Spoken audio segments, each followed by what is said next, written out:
যশোরে আওয়ামী লীগের ১৬৭ নেতাকর্মীর আদালতে আত্মসমর্পণ।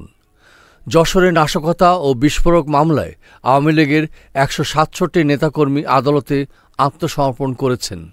এদের মধ্যে যশোর সদর উপজেলায় ২০, অভয়নগর উপজেলার ১০৫ ও কেশবপুরের ৪২ জন। রোববার দুপুরে পৃথক ৩ আদালতে তারা আত্মসমর্পণ করলে সংশ্লিষ্ট আদালতের বিচারক যশোর সদর ও অভয়নগরের ১২৫ জনের জামিন আবেদন নামঞ্জুর করে কারাগারে পাঠানোর আদেশ দিয়েছেন আদালত। অন্যদিকে কেশবপুর উপজেলার ৪২ জনের জামিন আবেদন মঞ্জুর করেছেন। বিষয়টি নিশ্চিত করেছেন কোর্ট ইন্সপেক্টর রোকসানা খাতুন। আত্মসমর্পণকারীদের মধ্যে রয়েছেন জনপ্রতিনিধি, আওয়ামী লীগ, যুবলীগ, ছাত্রলীগ সহ অঙ্গ সংগঠনের নেতৃবৃন্দ। এদিন আত্মসমর্পণ করতে এসে আওয়ামী লীগের নেতাকর্মীরা জয় বাংলা সহ নানা স্লোগান দেন।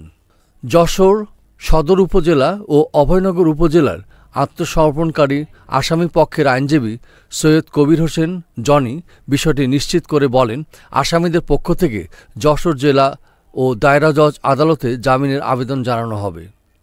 এস আহমেদ রাজ, ডেস্ক রিপোর্ট, এই সময় টিভি, ঢাকা।